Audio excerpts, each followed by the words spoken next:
এবার ফারাক্কা কিংবা তিস্তা নয়, খুলে দেওয়া হয়েছে ত্রিপুরা রাজ্যের ডম্বুর হাইড্রো ইলেকট্রিক বাঁধ, যার ফলে তলিয়ে গেছে ফেনী, কুমিল্লা, নোয়াখালী, চট্টগ্রাম সহ দেশের দক্ষিণ পূর্বাঞ্চলীয় বিস্তীর্ণ এলাকা। প্রশ্ন হচ্ছে, ভারত রাতের বেলা হুট করে কেন বাঁধ খুলে দিবে? বাঁধ যদি খুলে দিতেই হয়, দিনের বেলা আগ থেকে জানিয়ে সময় দিয়ে এটা কেন করলো না?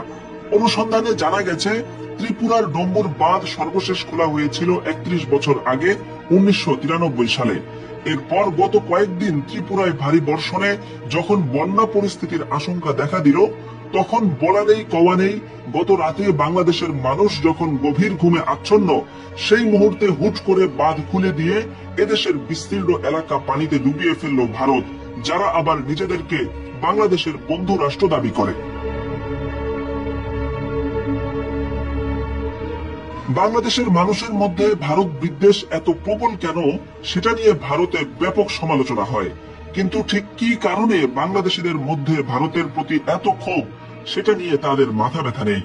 বর্তমানে বিজেপি শাসিত ত্রিপুরার মুখ্যমন্ত্রী মানিক সাহা হচ্ছেন চরম মুসলিম বিদ্বেষী একজন উগ্র হিন্দু। বাংলাদেশের জনসাধারণের প্রতিও তিনি বিরূপ চিন্তা লালন করেন।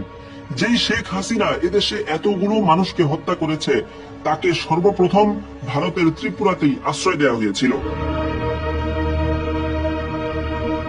ত্রিপুরা থেকে আসা সাম্প্রতিক বন্যায় বৃহত্তর ফেনী, নোয়াখালী, কুমিল্লা অঞ্চলে ভয়াবহ মানবিক বিপর্যয় দেখা দিয়েছে।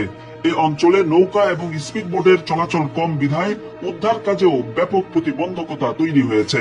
শেষ খবর পাওয়া পর্যন্ত ফেনী ও নোয়াখালীর বিভিন্ন এলাকায় লক্ষ লক্ষ মানুষ পানিবন্দী হয়ে পড়েছেন।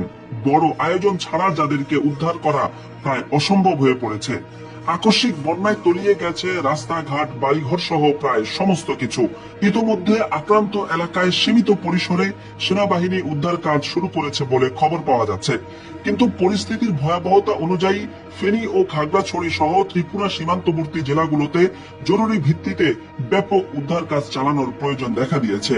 অন্যথায় ব্যাপক প্রাণহানি সহ ভয়াবহ মানবিক বিপর্যয় দেখা দিতে পারে, যার পেছনে প্রধান কারণ ভারত কর্তৃক ত্রিপুরার সেই বাঁধ খুলে দেওয়া।